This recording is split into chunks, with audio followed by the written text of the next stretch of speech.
News express at 6 ಗೆ ಸ್ವಾಗತ. ನಾನು ವಿಸ್ಮಿತಾ ಬೆಳ್ಳಿಯಪ್ಪ. ಸಂಕ್ರಾಂತಿ ಮುಗಿಯುತ್ತಿದ್ದಂತೆ ಸಂಜೀವಿನಿಯ ಸಂಕ್ರಮಣ ಶುರುವಾಗುತ್ತಾ, ರೂಪಾಂತರಿಗೂ ಪರಿಣಾಮಕಾರಿಯಾಗುತ್ತಾ ಕೋವಿಶೀಲ್ಡ್ ವ್ಯಾಕ್ಸಿನ್.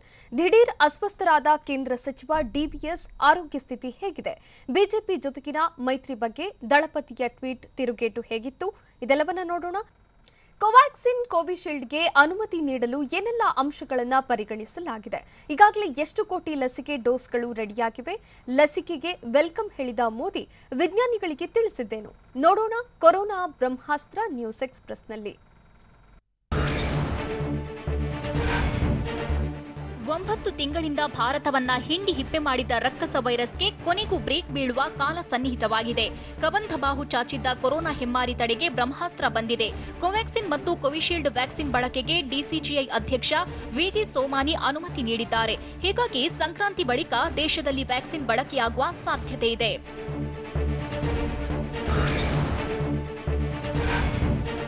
ಕೋವ್ಯಾಕ್ಸಿನ್ ಮತ್ತು ಕೋವಿಶೀಲ್ಡ್ ವ್ಯಾಕ್ಸಿನ್ ದೆಹಲಿಯಲ್ಲಿ ಡಿಸಿಜಿಐ ಅಧ್ಯಕ್ಷ ವಿಜಿ ಸೋಮಾನಿ ಅನುಮತಿ ನೀಡಿದ್ದಾರೆ. ತುರ್ತು ಸಂದರ್ಭದಲ್ಲಿ 2 ವ್ಯಾಕ್ಸಿನ್ ಬಳಕೆಗೆ ಶಿಫಾರಸು ಮಾಡಲಾಗಿದೆ. ಆಸ್ಟ್ರಾಜೆನಿಕಾ ಆಕ್ಸ್ಫರ್ಡ್ ವಿವಿಯ ಕೋವಿಶೀಲ್ಡ್ ಲಸಿಕೆ 70.1% ದಕ್ಷತೆ ಹೊಂದಿದ್ದು, ಕೋವ್ಯಾಕ್ಸಿನ್ ಲಸಿಕೆ 50% ರಿಂದ 60% ದಕ್ಷತೆ ಹೊಂದಿದೆ. ಭಾರತ್ ಬಯೋಟೆಕ್ ಕೋವ್ಯಾಕ್ಸಿನ್ ಅಭಿವೃದ್ಧಿಪಡಿಸಿದೆ.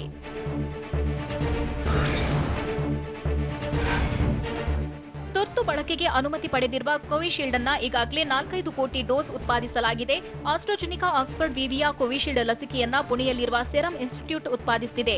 2 ರಿಂದ 8 ಡಿಗ್ರಿ ಸೆಲ್ಸಿಯಸ್ನಲ್ಲಿ ಲಸಿಕೆ ಸಂಗ್ರಹಿಸಿ ಇಡಬಹುದಾಗಿದ್ದು, 2 ಡೋಸ್ಗೆ ₹500 ನಿಗದಿಯಾಗೋ ಸಾಧ್ಯತೆ ಇದೆ. ಹೀಗಾಗಿ 70,000 ಕೋಟಿ ವೆಚ್ಚದಲ್ಲಿ ಭಾರತದ 138 ಕೋಟಿ ಜನರಿಗೆ ಲಸಿಕೆ ನೀಡಬಹುದು.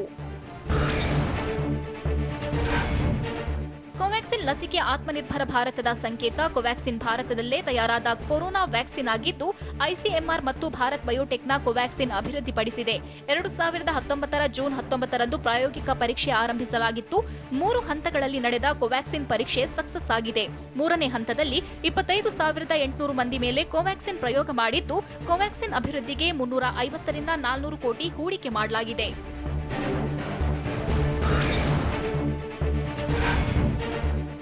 ಕೊರೋನಾ ಬ್ರಹ್ಮಾಸ್ತ್ರಕ್ಕೆ ಪ್ರಧಾನಿ ನರೇಂದ್ರ ಮೋದಿ ವೆಲ್ಕಮ್ ಹೇಳಿದ್ದಾರೆ. ದೇಶದಲ್ಲೇ ತಯಾರಾದ ವ್ಯಾಕ್ಸಿನ್ಗೆ ಅನುಮತಿ ಸಿಕ್ಕಿದ್ದು, ದೇಶದ 2 ಲಸಿಕೆಗೆ ಅನುಮತಿ ಸಿಕ್ಕಿರುವುದು ಪ್ರತಿಯೊಬ್ಬ ಭಾರತೀಯನೂ ಹೆಮ್ಮೆ ಪಡುವ ವಿಷಯ ಅಂತ ಪ್ರಧಾನಿ ಟ್ವೀಟ್ ಮಾಡಿದ್ದಾರೆ. ಅಲ್ಲದೆ ಆತ್ಮನಿರ್ಭರ ಭಾರತದ ಕನಸು ನನಸಾಗಿಸಲು ಮತ್ತಷ್ಟು ಉತ್ಸಾಹ ತುಂಬಿದೆ ಅಂತ ತಿಳಿಸಿದ್ದಾರೆ. ಜೊತೆಗೆ ಭಾರತದ ವಿಜ್ಞಾನಿಗಳಿಗೆ ಪ್ರಧಾನಿ ಮೋದಿ ಅಭಿನಂದನೆ ಹೇಳಿದ್ದು, ಕೊರೋನಾ ವಿರುದ್ಧದ ಹೋರಾಟ ಬಲಪಡಿಸಲು ನಿರ್ಣಾಯಕ ತಿರುವು ಸಿಕ್ಕಿದೆ ಎಂದು ಹೇಳಿದ್ದಾರೆ.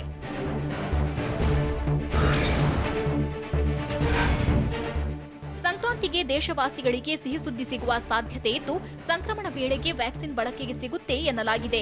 ಲಸಿಕೆ ಡ್ರೈ ರನ್ ಯಶಸ್ವಿಯಾದ ಬೆನ್ನಲ್ಲೇ ವ್ಯಾಕ್ಸಿನ್ ಬಳಕೆಗೆ ಗ್ರೀನ್ ಸಿಗ್ನಲ್ ನೀಡಿದ್ದಾರೆ. ದೇಶದ 116 ಜಿಲ್ಲೆಗಳ 259 ಕೇಂದ್ರಗಳಲ್ಲಿ ನಿನ್ನೆ ಡ್ರೈ ರನ್ ನಡೆದಿತ್ತು. ಹೀಗಾಗಿ ಸಂಕ್ರಾಂತಿ ವೇಳೆಗೆ ಲಸಿಕೆ ಬಳಕೆಗೆ ಲಭ್ಯವಾಗೋ ಸಾಧ್ಯತೆ ಇದೆ.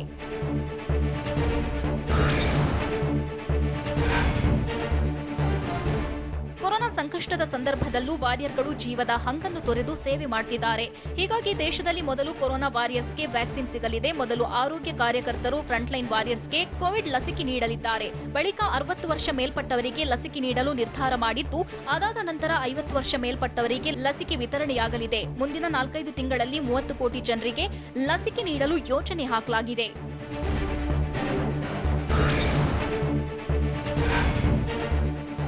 ಕೊರೋನಾ ಅಟ್ಟಹಾಸದ ಮಧ್ಯೆ ಭಾರತಕ್ಕಿಂದು ಐತಿಹಾಸಿಕ ದಿನ. ವೈರಸ್ ವಿರುದ್ಧ ಹೋರಾಟದಲ್ಲೂ ಸ್ವದೇಶಿ ಕಹಳೆ ಮೊಳಗಿದ್ದು, ವಿದೇಶಿ ಕೊರೋನಾ ವೈರಸ್ಗೆ ಭಾರತದಿಂದ ಸ್ವದೇಶಿ ಮದ್ದು ಸಿಕ್ಕಿದೆ.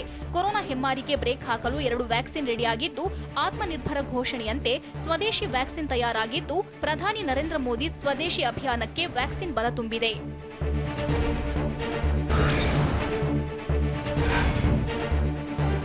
ಕೋವಿಶೀಲ್ಡ್ ಕೋವ್ಯಾಕ್ಸಿನ್ ಬಳಕೆಗೆ ಡಿಸಿಜಿಐ ಅನುಮತಿ ನೀಡಿದ್ದು, ಲಸಿಕೆ ತುರ್ತು ಬಳಕೆಯ ನಿರ್ಧಾರವನ್ನ ವಿಶ್ವ ಆರೋಗ್ಯ ಸಂಸ್ಥೆಯು ಸ್ವಾಗತಿಸಿದೆ. ಕೊರೋನಾ ವಿರುದ್ಧದ ಹೋರಾಟದಲ್ಲಿ ಭಾರತ ಮಹತ್ವದ ಹೆಜ್ಜೆ ಇಟ್ಟಿದ್ದು, ಕೊರೋನಾ ಮಟ್ಟ ಹಾಕಲು ವ್ಯಾಕ್ಸಿನ್ ಸಹಕಾರಿ ಅಂತ WHO ತಿಳಿಸಿದೆ.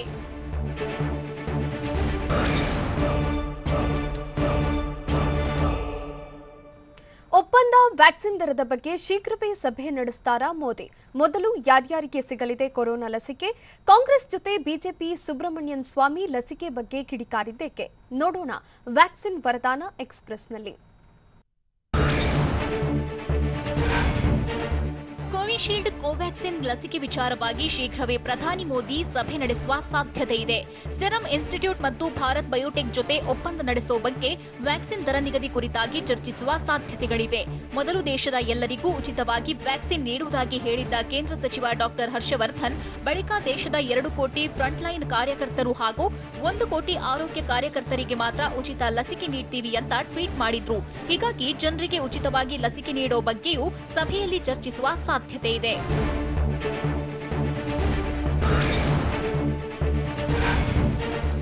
ಮೊದಲು 3 ಕೋಟಿ ಕೊರೋನಾ ವಾರಿಯರ್ಸ್ಗೆ ವ್ಯಾಕ್ಸಿನ್ ಸಿಗಲಿದೆ. ಸರ್ಕಾರಿ ಖಾಸಗಿ ಆಸ್ಪತ್ರೆಗಳ ಆರೋಗ್ಯ ಕಾರ್ಯಕರ್ತರು, ಸಮಗ್ರ ಮಕ್ಕಳ ಅಭಿವೃದ್ಧಿ ಸೇವೆಗಳ ಕಾರ್ಮಿಕರು, ದಾದಿಯರು, ಮೇಲ್ವಿಚಾರಕರು, ವೈದ್ಯಕೀಯ ಅಧಿಕಾರಿಗಳು, ಸಹಾಯಕ ಸಿಬ್ಬಂದಿ, ವೈದ್ಯಕೀಯ ವಿದ್ಯಾರ್ಥಿಗಳು ಸೇರಿ 1 ಕೋಟಿ ಆರೋಗ್ಯ ಕಾರ್ಯಕರ್ತರಿಗೆ ಲಸಿಕೆ ವಿತರಣೆ ಮಾಡಲಿದ್ದಾರೆ.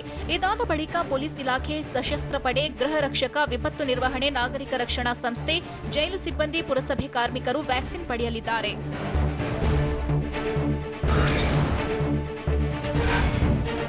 ಕೊರೋನಾ ಲಸಿಕೆ ಪಡೆಯಬೇಕಾದ್ರೆ ಮೊದಲು ಕೋವಿನ್ ವೆಬ್ಸೈಟ್ ಅಥವಾ ಆಪ್ನಲ್ಲಿ ರಿಜಿಸ್ಟ್ರೇಷನ್ ಮಾಡಬೇಕು.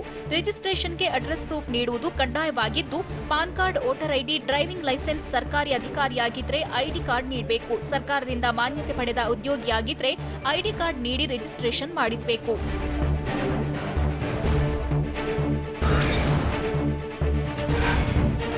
ಕೊರೋನಾಗೆ ಸ್ವದೇಶಿ ವ್ಯಾಕ್ಸಿನ್ ಶೇಕಡಾ 110ರಷ್ಟು ಸುರಕ್ಷಿತ ಎಂದು ಡಿಸಿಜಿಐ ಅಧ್ಯಕ್ಷ ಪಿಜಿ ಸೋಮಾನಿ ಹೇಳಿದ್ದಾರೆ. ವ್ಯಾಕ್ಸಿನ್ ಪಡೆದಾಗ ಸೈಡ್ ಎಫೆಕ್ಟ್ ಆಗುವುದು ಸಾಮಾನ್ಯ. ಜ್ವರ, ನೋವು, ಅಲರ್ಜಿ ಆಗುವ ಸಾಧ್ಯತೆ ಇರ್ತದೆ. ಇದು ಕೋವಿಶೀಲ್ಡ್ ಕೋವ್ಯಾಕ್ಸಿನ್ ಲಸಿಕೆಯಿಂದ ಮಾತ್ರವಲ್ಲ, ಎಲ್ಲಾ ಲಸಿಕೆಗಳಲ್ಲೂ ಇಂತಹ ಸೈಡ್ ಎಫೆಕ್ಟ್ ಸಾಮಾನ್ಯ.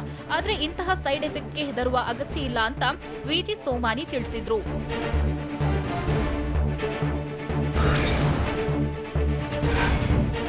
ಕೊರೋನಾ ವಿರುದ್ಧ ಹೋರಾಡಿದವರಿಗೆ ಮೊದಲು ವ್ಯಾಕ್ಸಿನ್ ನೀಡುತ್ತೇವೆ ಎಂದು ದೆಹಲಿ ಆರೋಗ್ಯ ಸಚಿವ ಸತ್ಯೇಂದ್ರ ಜೈನ್ ಹೇಳಿದ್ದಾರೆ. ದೆಹಲಿಯಲ್ಲಿ ಮೊದಲ ಹಂತದಲ್ಲಿ 3 ಲಕ್ಷ ಆರೋಗ್ಯ ಕಾರ್ಯಕರ್ತರು, 6 ಲಕ್ಷ ಫ್ರಂಟ್ಲೈನ್ ವರ್ಕರ್ಸ್ಗೆ ವ್ಯಾಕ್ಸಿನ್ ನೀಡುತ್ತೇವೆ ಅಂತ ತಿಳಿಸಿದ್ರು. ಕೊರೋನಾ ಲಸಿಕೆಗೆ ಅನುಮತಿ ಬಳಿಕ ದೆಹಲಿ ಆರೋಗ್ಯ ಸಚಿವ ಸತ್ಯೇಂದ್ರ ಜೈನ್ ಈ ಘೋಷಣೆ ಮಾಡಿದ್ದಾರೆ.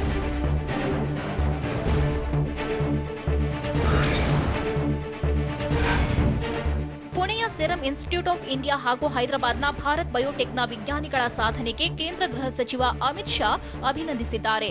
ಕೋವಿಶೀಲ್ಡ್ ಕೋವ್ಯಾಕ್ಸಿನ್ಗೆ ಡಿಸಿಜಿಐ ಅನುಮತಿ ನೀಡಿದ್ದು, ಇದು ಭಾರತದ ಮಹತ್ವದ ಸಾಧನೆ ಎಂದು ಅಮಿತ್ ಶಾ ಬಣ್ಣಿಸಿದ್ದಾರೆ.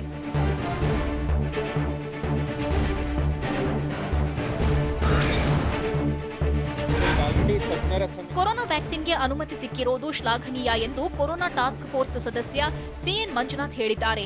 ಈ ಬಗ್ಗೆ ತಜ್ಞರ ಸಮಿತಿ ಶಿಫಾರಸು ಮಾಡಿದ್ದು, ರೂಪಾಂತರಿ ವೈರಸ್ಗೂ ಈ ವ್ಯಾಕ್ಸಿನ್ ಪ್ರಯೋಜನಕಾರಿಯಾಗಿದ್ದು, ಲಸಿಕೆಯಿಂದ ಸೋಂಕು ಹರಡುವುದನ್ನು ತಡೆಯಬಹುದು ಅಂತ ಅವರು ತಿಳಿಸಿದ್ರು. ಜೊತೆಗೆ ರಾಜ್ಯದಲ್ಲಿ ಕೇಸ್ ಕಡಿಮೆಯಾಗಿದೆ ಎಂದು ಮೈಮರೆಯಬಾರದು, 6 ತಿಂಗಳು ಎಚ್ಚರಿಕೆಯಿಂದ ಇರಬೇಕು ಎಂದು ಕಿವಿಮಾತು ಹೇಳಿದ್ರು.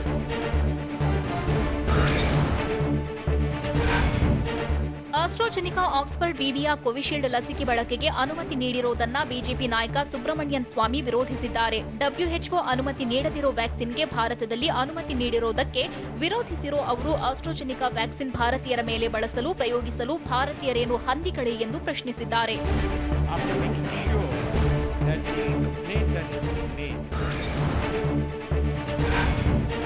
ಕೋವ್ಯಾಕ್ಸಿನ್ ಲಸಿಕೆ ತುರ್ತು ಬಳಕೆಗೆ ಅನುಮತಿ ನೀಡಿದ್ದಕ್ಕೆ ಸಂಸದ ಶಶಿ ತರೂರ್ ಆತಂಕ ವ್ಯಕ್ತಪಡಿಸಿದ್ದಾರೆ. ಕೋವ್ಯಾಕ್ಸಿನ್ ಲಸಿಕೆ ಬಳಕೆ ಅನುಮತಿ ನೀಡಿರುವುದು ಆತುರದ ನಿರ್ಧಾರ ಅಂತ ತರೂರ್ ತಿಳಿಸಿದ್ದಾರೆ. ಕೋವ್ಯಾಕ್ಸಿನ್ ಇನ್ನೂ ಪ್ರಯೋಗದ ಹಂತದಲ್ಲಿದೆ. ಪ್ರಯೋಗ ಪೂರ್ಣವಾಗುವುದಕ್ಕೆ ಮುನ್ನವೇ ಅನುಮತಿ ನೀಡಿರುವುದು ಸರಿಯಲ್ಲ ಎಂದು ಟ್ವೀಟ್ ಮಾಡಿದ್ದಾರೆ.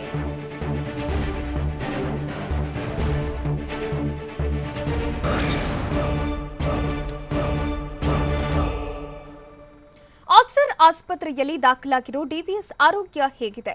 ಬಿಜೆಪಿ ಜೊತೆಗಿನ ಜೆಡಿಎಸ್ ವಿಲೀನದ ಬಗ್ಗೆ ಎಚ್ಡಿಕೆ ಹೇಳಿದ್ದೇನು?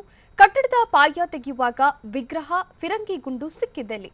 ನೋಡೋಣ ಬೆಂಗಳೂರು ನ್ಯೂಸ್ ಎಕ್ಸ್‌ಪ್ರೆಸ್‌ನಲ್ಲಿ. ಶುಗರ್ ಕಮ್ಮಿಯಾಗಿ ಅಸ್ವಸ್ಥರಾಗಿರೋ ಕೇಂದ್ರ ಸಚಿವ ಡಿವಿ ಸದಾನಂದ ಗೌಡರು ಬೆಂಗಳೂರಿನ ಆಸ್ಟರ್ ಆಸ್ಪತ್ರೆಗೆ ದಾಖಲಾಗಿದ್ದಾರೆ. ಚಿತ್ರದುರ್ಗದಿಂದ ಝೀರೋ ಟ್ರಾಫಿಕ್ನಲ್ಲಿ ಆಂಬ್ಯುಲೆನ್ಸ್ನಲ್ಲಿ ಡಿವಿಎಸ್ ರನ್ನ ಕರೆತರಲಾಗಿದ್ದು, ಏರ್ಪೋರ್ಟ್ ರಸ್ತೆಯ ಆಸ್ಟರ್ ಆಸ್ಪತ್ರೆಗೆ ದಾಖಲಿಸಲಾಗಿದೆ. ಸದ್ಯ ಡಿವಿಎಸ್ ಆರೋಗ್ಯದಲ್ಲಿ ಚೇತರಿಕೆ ಕಂಡುಬಂದಿದೆ.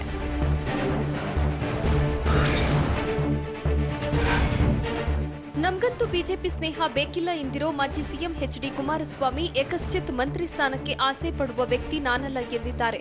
1997ರಲ್ಲಿ ದೇವೇಗೌಡರು ಪ್ರಧಾನಿ ಸ್ಥಾನದಿಂದ ಇಳಿಯುವಾಗ ಅಟಲ್ ಬಿಹಾರಿ ವಾಜಪೇಯಿ ಬೆಂಬಲಿಸೋದಾಗಿ ಹೇಳಿದ್ರು.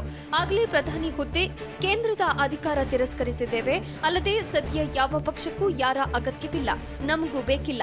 ನಮಗೆ ರಾಜ್ಯದ ಅಭಿವೃದ್ಧಿ, ನಮ್ಮ ಕಾರ್ಯಕರ್ತರು ಬೇಕು ಅಂತ ತಿಳಿಸಿದ್ದಾರೆ.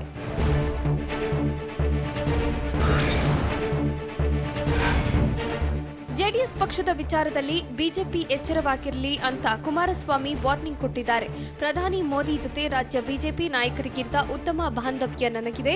ಬಿಎಸ್ ಯಡಿಯೂರಪ್ಪ ಹಿರಿಯರೆಂಬ ಗೌರವವೂ ಇದೆ. ಜೊತೆಗೆ ವಿರೋಧಕ್ಕಾಗಿ ವಿಪಕ್ಷವಾಗಿರಬಾರದೆಂಬ ಆಶಯವೂ ಇದೆ. ಒಂದು ವೇಳೆ ಬಿಜೆಪಿ ಅಪಪ್ರಚಾರಕ್ಕೆ ಕೈ ಹಾಕಿದ್ರೆ ಬಾಂಧವ್ಯ, ಗೌರವ, ಆಶಯಗಳಿಗೆ ಧಕ್ಕೆಯಾಗಲಿದೆ ಅಂತ ಸರಣಿ ಟ್ವೀಟ್ ಮಾಡಿದ್ದಾರೆ.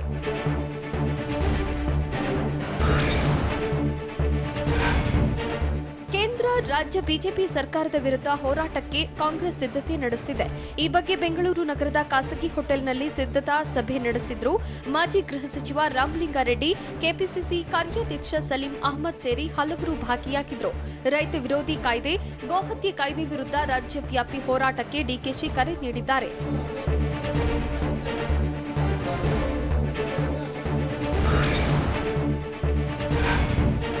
ಬಿಜೆಪಿ ನಾಯಕರಿಗೆ ಒಬ್ಬರನ್ನ ಕಂಡ್ರೆ ಮತ್ತೊಬ್ಬರಿಗೆ ಆಗಲ್ಲ. ಬಿಜೆಪಿಯಲ್ಲಿ ಅನೇಕ ಗುಂಪುಗಳಿವೆ ಎಂದು ಮಾಜಿ ಸಚಿವ ರಾಮಲಿಂಗಾರೆಡ್ಡಿ ವ್ಯಂಗ್ಯವಾಡಿದ್ದಾರೆ. ಕಾಂಗ್ರೆಸ್ನಲ್ಲೂ ಗುಂಪುಗಳಿವೆ, ಆದರೆ ಬಿಜೆಪಿಯಷ್ಟು ಇಲ್ಲ. ಗುಂಪುಗಾರಿಕೆಯಿಂದಲೇ ಸಚಿವ ಸಂಪುಟ ವಿಸ್ತರಣೆ ಮಾಡಲಾಗಿಲ್ಲ ಎಂದು ಅವರು ಕಿಡಿಕಾರಿದ್ರು.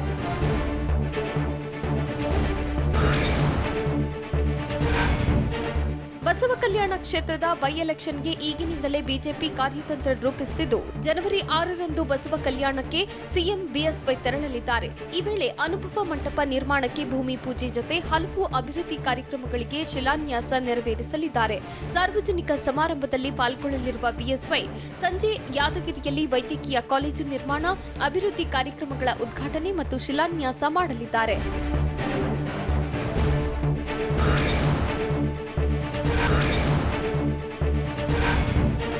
ಕಲಾಸಿಪಾಳ್ಯ ಬಸ್ ನಿಲ್ದಾಣ ಬಳಿಯ ಜಲಕಂಠೇಶ್ವರ ದೇಗುಲದ ಬಳಿ ಪುರಾತನ ವಸ್ತುಗಳು ಪತ್ತೆಯಾಗಿವೆ.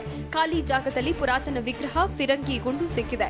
ವಾಣಿವಿಲಾಸ ಕಾಲೇಜಿನ ಹೊಸ ಕಟ್ಟಡಕ್ಕೆ ಪಾಯ ತೆಗೆಯುವಾಗ ಪತ್ತೆಯಾಗಿದ್ದು, ಸ್ಥಳೀಯರು ಸದ್ಯ ಗುಂಡಿ ತೆಗೆಯುವ ಕಾರ್ಯ ನಿಲ್ಲಿಸಿದ್ದಾರೆ.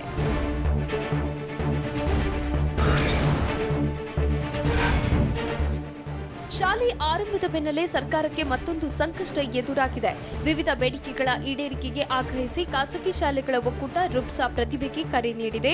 ಇದೇ ಭಾನುವಾರ ಖಾಸಗಿ ಶಾಲೆಗಳನ್ನು ಬಂದ್ ಮಾಡಿ ಪ್ರತಿಭಟಿಸಲು ಖಾಸಗಿ ಶಾಲೆಗಳ ಒಕ್ಕೂಟ ಅಧ್ಯಕ್ಷ ಲೋಕೇಶ್ ತಾಳಿಕಟ್ಟೆ ಕರೆ ಕೊಟ್ಟಿದ್ದಾರೆ. ಬೆಂಗಳೂರಿನ ಫ್ರೀಡಂ ಪಾರ್ಕ್ನಲ್ಲಿ ಪ್ರತಿಭಟನೆಗೆ ನಿರ್ಧರಿಸಿದ್ದು, ರಾಜ್ಯದ ಎಲ್ಲಾ ಜಿಲ್ಲೆಗಳ ರುಪ್ಸಾ ಸದಸ್ಯರು, ಶಿಕ್ಷಕರು ಸೇರಿದಂತೆ 8,000ಕ್ಕೂ ಹೆಚ್ಚಿನ ಜನರು ಭಾಗಿಯಾಗುವ ಸಾಧ್ಯತೆ ಇದೆ.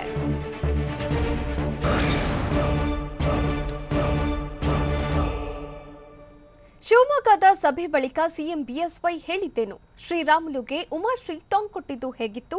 ಮನೆ ಮೇಲೆ ಬಸ್ ಉರುಳಿ ಸಂಭವಿಸಿದ ದುರಂತದಲ್ಲಿ ಮೃತಪಟ್ಟವರೆಷ್ಟು? ನೋಡೋಣ ಸ್ಟೇಟ್ ನ್ಯೂಸ್ ಎಕ್ಸ್‌ಪ್ರೆಸ್‌ನಲ್ಲಿ. ಶಿವಮೊಗ್ಗದಲ್ಲಿ ನಡೆಯುತ್ತಿರುವ ಬಿಜೆಪಿ ಕೋರ್ ಕಮಿಟಿ ಸಭೆಯಲ್ಲಿ ಭಾಗಿಯಾಗಿ ಚಿತ್ರದುರ್ಗಕ್ಕೆ ಬಂದಿದ್ದ ಕೇಂದ್ರ ಸಚಿವ ಡಿವಿ ಸದಾನಂದಗೌಡ ಅಸ್ವಸ್ಥಗೊಂಡಿದ್ರು. ಹೋಟೆಲ್ವೊಂದರಲ್ಲಿ ವಿಶ್ರಾಂತಿ ತೆಗೆದುಕೊಂಡು ಬೆಂಗಳೂರಿನತ್ತ ಡಿವಿಎಸ್ ಮುಖ ಮಾಡಬೇಕಿತ್ತು. ಆದರೆ ಹೋಟೆಲ್ಗೆ ಎಂಟ್ರಿ ಕೊಡ್ತಿದ್ದಂತೆ ಶುಗರ್ ಕಮ್ಮಿಯಾಗಿ ಡಿವಿಎಸ್ ಪ್ರಜ್ಞೆ ತಪ್ಪಿದ್ದಾರೆ. ಕೂಡಲೇ ಭದ್ರತಾ ಸಿಬ್ಬಂದಿ ಮತ್ತು ಬಿಜೆಪಿ ಮುಖಂಡರು ಬಸವೇಶ್ವರ ಆಸ್ಪತ್ರೆಗೆ ದಾಖಲಿಸಿ ಚಿಕಿತ್ಸೆ ಕೊಡಿಸಿದ್ದಾರೆ.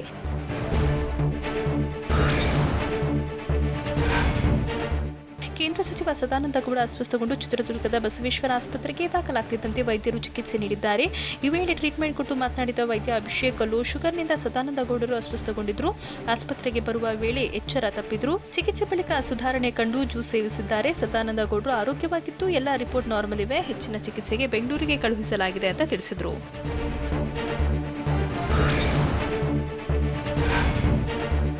ಡಿವಿಎಸ್ ಕ್ಷೇಮವಾಗಿದ್ದಾರೆ, ಆತಂಕ ಪಡುವ ಅಗತ್ಯ ಇಲ್ಲ ಅಂತ ಚಿತ್ರದುರ್ಗದಲ್ಲಿ ಬಿಜೆಪಿ ಶಾಸಕ ಜಿಎಚ್ ತಿಪ್ಪಾರೆಡ್ಡಿ ಹೇಳಿದ್ದಾರೆ. ಲೋ ಶುಗರ್ನಿಂದ ಅಸ್ವಸ್ಥರಾಗಿ ಆಸ್ಪತ್ರೆಗೆ ದಾಖಲಾಗಿದ್ರು. ಸದ್ಯ ಜ್ಯೂಸ್ ಕುಡಿದು ಸುಧಾರಿಸಿಕೊಂಡು ಡಿವಿಎಸ್ ಮಾತನಾಡಿದ್ದಾರೆ. ವೈದ್ಯರ ಸಲಹೆಯಂತೆ ಹೆಚ್ಚಿನ ಚಿಕಿತ್ಸೆಗೆ ಝೀರೋ ಟ್ರಾಫಿಕ್ನಲ್ಲಿ ಬೆಂಗಳೂರಿಗೆ ಕರೆದೊಯ್ಯಲಾಗಿದೆ ಅಂತ ಆಸ್ಪತ್ರೆಗೆ ಭೇಟಿ ನೀಡಿದ ಬಳಿಕ ಜಿಎಚ್ ತಿಪ್ಪಾರೆಡ್ಡಿ ತಿಳಿಸಿದ್ದಾರೆ. ಈ ವೇಳೆ ಬಿಜೆಪಿ ರಾಜ್ಯಾಧ್ಯಕ್ಷ ನಳಿನ್ ಕುಮಾರ್ ಕಟೀಲು ತಿಪ್ಪಾರೆಡ್ಡಿಗೆ ಕರೆ ಮಾಡಿ ಡಿವಿಎಸ್ ಆರೋಗ್ಯ ವಿಚಾರಿಸಿದರು. ಹೊಳಲ್ಕೆರೆ ಶಾಸಕ ಚಂದ್ರಪ್ಪ ಕೂಡ ಆಸ್ಪತ್ರೆ ಬಳಿಯೇ ಇದ್ದು ಡಿವಿಎಸ್ ಆರೋಗ್ಯದ ಬಗ್ಗೆ ಕಾಳಜಿ ವಹಿಸಿದರು.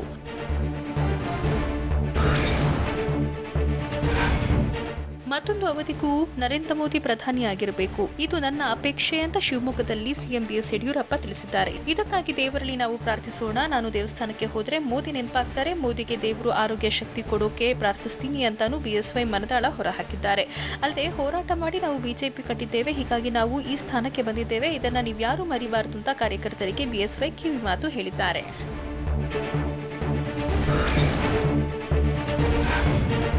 ನಮಗೆ ಅನುಕೂಲವಾಗುವ ರೀತಿ ಮೀಸಲಾತಿ ನಿಗದಿಪಡಿಸೋಕೆ ಸಾಧ್ಯವಾಗಲ್ಲ ಅಂತ ಶಿವಮೊಗ್ಗದಲ್ಲಿ ಸಿಎಂ ಬಿಎಸ್ವೈ ತಿಳಿಸಿದ್ದಾರೆ. ಗ್ರಾಮ ಪಂಚಾಯಿತಿ ಅಧ್ಯಕ್ಷ ಉಪಾಧ್ಯಕ್ಷ ಸ್ಥಾನದ ಮೀಸಲಾತಿ ವಿಚಾರಕ್ಕೆ ಸಂಬಂಧಿಸಿ ಬಿಎಸ್ವೈ ಪ್ರತಿಕ್ರಿಯಿಸಿದ್ದು, ಒತ್ತಡ ಹಾಕಿದವರಿಗೆ ಸ್ಪಷ್ಟನೆ ಕೊಟ್ಟಿದ್ದಾರೆ. ಡಿಸಿಗಳು ಕಾನೂನು ಪ್ರಕಾರ ಮೀಸಲಾತಿ ನಿಗದಿಪಡಿಸಿದ್ದಾರೆ, ಇದನ್ನ ಮನವರಿಕೆ ಮಾಡಿಕೊಂಡು ಇಲ್ಲಿಂದ ಹೋಗಬೇಕು, ಮತ್ತೆ ಯಾವುದೇ ಒತ್ತಾಯ ಮಾಡುವ ಅಗತ್ಯ ಇಲ್ಲ ಅಂತ ರಾಜ್ಯ ಬಿಜೆಪಿ ವಿಶೇಷ ಸಭೆಯಲ್ಲಿ ಬಿಎಸ್ವೈ ಹೇಳಿದ್ದಾರೆ. ವಿಪಕ್ಷ ನಾಯಕ ಸಿದ್ದರಾಮಯ್ಯ ಮತ್ತೆ ಸಿಎಂ ಆಗಲ್ಲ ಎಂದಿದ್ದ ಸಚಿವ ಶ್ರೀರಾಮುಲುಗೆ ಮಾಜಿ ಸಚಿವೆ ಉಮಾಶ್ರೀ ಟಾಂಗ್ ಕೊಟ್ಟಿದ್ದಾರೆ. ಚಿತ್ರದುರ್ಗದಲ್ಲಿ ಮಾತನಾಡಿದ ಉಮಾಶ್ರೀ, ಸಿದ್ದರಾಮಯ್ಯ ಸಿಎಂ ಆಗಬೇಕು ಅನ್ನೋದು ಜನರ ಬೇಡಿಕೆ, ಆದರೆ ಶ್ರೀರಾಮುಲು ಕನಸಲ್ಲೂ ಸಿಎಂ ಆಗುವುದು ಅಸಾಧ್ಯ ಅಂತ ಉಮಾಶ್ರೀ ವ್ಯಂಗ್ಯವಾಡಿದ್ದಾರೆ. ಪುಸ್ತಕ ಬಿಡುಗಡೆ ಕಾರ್ಯಕ್ರಮಕ್ಕೆ ಆಗಮಿಸಿದ ಉಮಾಶ್ರೀ ಹೀಗೆ ಹೇಳಿದ್ದಾರೆ.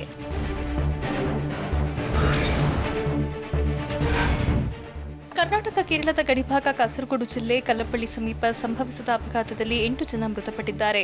ಪುತ್ತೂರಿನಿಂದ ಕೇರಳದ ಪಾಣತ್ತೂರಿಗೆ ತೆರಳುತ್ತಿದ್ದ ಮದುವೆ ದಿಬ್ಬಣದ ಬಸ್ ಮನೆಯೊಂದರ ಮೇಲೆ ಉರುಳಿ ಬಿದ್ದಿದ್ದು 8 ಜನ ಸಾವನ್ನಪ್ಪಿದ್ದಾರೆ. ಬಸ್ನಲ್ಲಿದ್ದ 63 ಜನ ಪ್ರಯಾಣಿಕರ ಪೈಕಿ ಹಲವರಿಗೆ ಗಾಯವಾಗಿದ್ದು ಆಸ್ಪತ್ರೆಗೆ ದಾಖಲಿಸಲಾಗಿದೆ.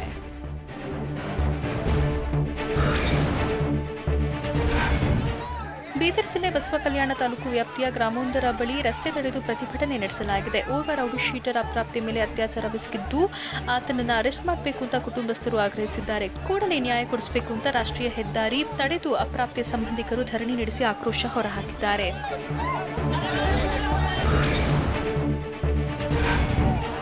ದೇವನಹಳ್ಳಿ ತಾಲೂಕಿನ ವಿಜಯಪುರ ಪಟ್ಟಣದಲ್ಲಿ ಕನ್ನಡಪರ ಸಂಘಟನೆಗಳು ಕಪ್ಪುಪಟ್ಟಿ ಪ್ರದರ್ಶಿಸಿ ಪ್ರತಿಭಟನೆ ನಡೆಸಿವೆ. 22ನೇ ಜಿಲ್ಲಾ ಕನ್ನಡ ಸಾಹಿತ್ಯ ಸಮ್ಮೇಳನ ಮಾಡದೆ 23ನೇ ಸಮ್ಮೇಳನ ಮಾಡುತ್ತಿರುವುದಕ್ಕೆ ಸಂಘಟನೆ ಸದಸ್ಯರು ಗರಂ ಆಗಿದ್ದಾರೆ. ಆ ಮೂಲಕ 22ನೇ ಸಮ್ಮೇಳನಾಧ್ಯಕ್ಷರಿಗೆ ಅವಮಾನ ಮಾಡಿದ್ದಾರೆ ಅಂತ ಆಕ್ರೋಶ ಹೊರಹಾಕಿದ್ದಾರೆ. ಈ ವೇಳೆ ಪ್ರತಿಭಟನಾಕಾರರನ್ನ ಮನವೊಲಿಸೋಕೆ ಪೊಲೀಸರು ಹರಸಾಹಸ ಪಟ್ಟರು.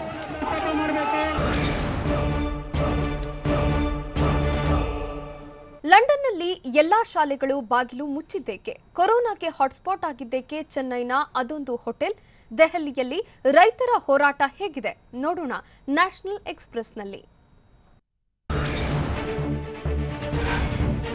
ಬ್ರಿಟನ್ನಲ್ಲಿ ರೂಪಾಂತರಿ ಕೊರೋನಾ ಅಟ್ಟಹಾಸ ಮತ್ತಷ್ಟು ಹೆಚ್ಚಾಗಿದೆ. ಹೀಗಾಗಿ ಲಂಡನ್ನಲ್ಲಿರುವ ಎಲ್ಲ ಪ್ರಾಥಮಿಕ ಶಾಲೆಗಳು ಬಂದ್ ಮಾಡಿ ಸರ್ಕಾರ ಆದೇಶ ಮಾಡಿದೆ.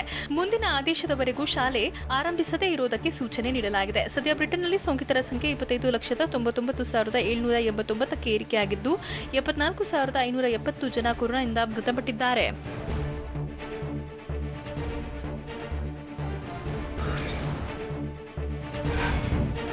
ಚೆನ್ನೈನ 5 ಸ್ಟಾರ್ ಹೋಟೆಲ್ ಇದೀಗ ಕೊರೋನಾ ಹಾಟ್ಸ್ಪಾಟ್ ಆಗಿ ಬದಲಾಗಿದ್ದು ಕಳೆದ 15 ದಿನಗಳಲ್ಲಿ ಬರೋಬ್ಬರಿ 85 ಮಂದಿಗೆ ಕೋವಿಡ್ ಪಾಸಿಟಿವ್ ಬಂದಿದೆ.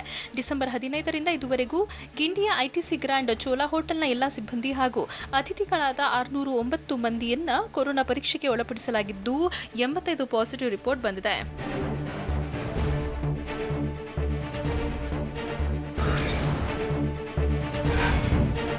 ಬ್ರಿಟನ್ನ ರೂಪಾಂತರಿ ವೈರಸ್ನಿಂದ ಬೆಂಗಳೂರಿಗೆ ಭಾರೀ ಗಂಡಾಂತರ ಕಾದಿದೆ. ಕ್ಷಣಕ್ಕೂ ರೂಪಾಂತರಿ ವೈರಸ್ನಿಂದ ಆತಂಕ ಹೆಚ್ಚಾಗ್ತಾನೆ ಇದೆ. ಬ್ರಿಟನ್ನಿಂದ ಬಂದವರ ಪೈಕಿ ಇನ್ನೂ 83 ಮಂದಿಯ ಟೆಸ್ಟ್ ರಿಪೋರ್ಟ್ ಬರಬೇಕಿದೆ. ಹೀಗಾಗಿ 83 ಜನರಲ್ಲಿ ಎಷ್ಟು ಜನರಲ್ಲಿ ಕೊರೋನಾ ಇದೆಯೋ, ಎಷ್ಟು ಸೋಂಕಿತರಲ್ಲಿ ರೂಪಾಂತರಿ ಇದೆಯೋ ಅನ್ನೋ ತೀವ್ರ ಭೀತಿ ಹುಟ್ಟಿಸಿದೆ.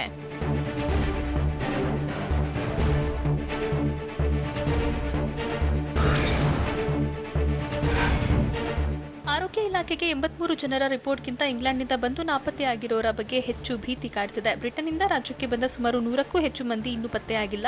ಹೀಗಾಗಿ ಆರೋಗ್ಯ ಇಲಾಖೆಗೆ 100ಕ್ಕೂ ಹೆಚ್ಚು ಜನರನ್ನ ಪತ್ತೆ ಮಾಡೋದೇ ಕಷ್ಟವಾಗಿದೆ.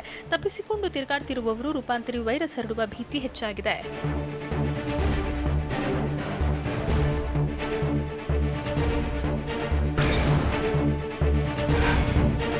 ಬ್ರಿಟನ್ ಭೂತದ ಬಳಿಕ ವಿಶ್ವವನ್ನ ವೈರಸ್ ತಳಿಗಳು ಕಾಡ್ತಿವೆ. WHO ಸಂಶೋಧನೆ ಮೂಲಕ ಕೊರೋನಾ ಅಸಲಿ ಮುಖ ಬೆಳಕಿಗೆ ಬಂದಿದೆ. ವಿಶ್ವದಲ್ಲಿ 4 ಕೊರೋನಾ ವೈರಸ್ ತಳಿಗಳಿಂದ ಕಂಟಕ ಎದುರಾಗಿದ್ದು ವೈರಸ್ ವಿಶ್ವರೂಪ ಜಗತ್ತಿನಾದ್ಯಂತ ಗಬಂದ ಬಾಹು ಚಾಚಿದೆ. 2019 ಕಂಡು ಬಂದ ಕೊರೋನಾ ಈಗ 4 ಅವತಾರ ತಳೆದು ವೈರಸ್ನ 4 ಅವತಾರಗಳ ಬಗ್ಗೆ ವಿಶ್ವ ಆರೋಗ್ಯ ಸಂಸ್ಥೆ ಸ್ಪಷ್ಟನೆ ಕೊಟ್ಟಿದೆ.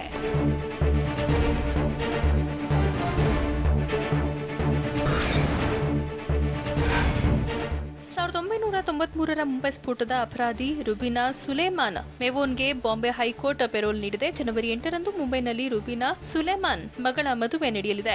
ಹೀಗಾಗಿ ಬಾಂಬೆ ಹೈಕೋರ್ಟ್ 6 ದಿನಗಳ ಪೆರೋಲ್ ನೀಡಿದೆ. ವಿಶೇಷ ಟಾಡಾ ನ್ಯಾಯಾಲಯ ರುಬಿನಾ ಸುಲೇಮಾನ್ ಮೆವೋನ್ಗೆ 2006ರಲ್ಲಿ ಜೀವಾವಧಿ ಶಿಕ್ಷೆ ವಿಧಿಸಿದ್ದು 13 ವರ್ಷಗಳಿಂದ ಆಕೆ ಜೈಲಿನಲ್ಲಿದ್ದಾಳೆ.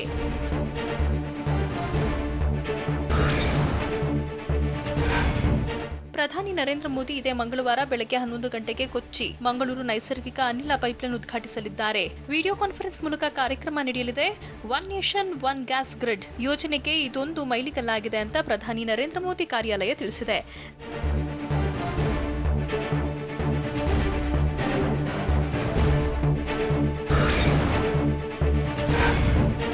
ದೆಹಲಿಯಲ್ಲಿ ರೈತರ ಪ್ರತಿಭಟನೆ ತೀವ್ರಗೊಂಡಿದೆ. ಚಳಿ ಮಳೆಯನ್ನು ಲೆಕ್ಕಿಸದೆ ಕೇಂದ್ರ ಸರ್ಕಾರದ ವಿರುದ್ಧ ಕೃಷಿ ತಿದ್ದುಪಡಿ ಕಾಯ್ದೆಗಳ ವಿರುದ್ಧ ಅನ್ನದಾತರು ಹೋರಾಟ ನಡೆಸಿದ್ದಾರೆ.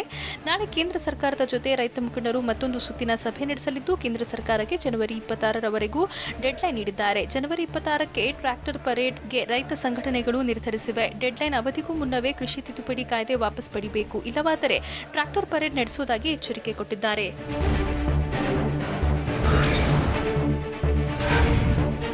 ಕೋವಿಡ್ ನಿರ್ಬಂಧಗಳ ಜೊತೆಗೆ ಜಲ್ಲಿಕಟ್ಟು ಆಚರಣೆಗೆ ತಮಿಳುನಾಡು ಸರ್ಕಾರ ಅನುಮತಿ ನೀಡಿದೆ. ಜನವರಿ 15ರ ಪೊಂಗಲ್ ಹಬ್ಬದ ವೇಳೆ ಅವನಿಯಾಪುರಂನಲ್ಲಿ ಜಲ್ಲಿಕಟ್ಟು ಪ್ರಾರಂಭವಾಗಲಿದೆ. ಹೀಗಾಗಿ ಮದುರೈನಲ್ಲಿ ಸಿದ್ಧತೆ ಜೋರಾಗಿದೆ. ಎಲ್ಲೆಡೆ ಸ್ಪರ್ಧೆಗೆ ಹೋರಿಗಳನ್ನು ಸಿದ್ಧ ಮಾಡುತ್ತಿದ್ದಾರೆ. ಸ್ಪರ್ಧೆಯಲ್ಲಿ 150ಕ್ಕಿಂತ ಹೆಚ್ಚು ಆಟಗಾರರು ಇರಬಾರದು, ಎಲ್ಲರ ಕೋವಿಡ್ ರಿಪೋರ್ಟ್ ನೆಗೆಟಿವ್ ಇರಬೇಕು ಅಂತ ಸರ್ಕಾರ ತಿಳಿಸಿದೆ.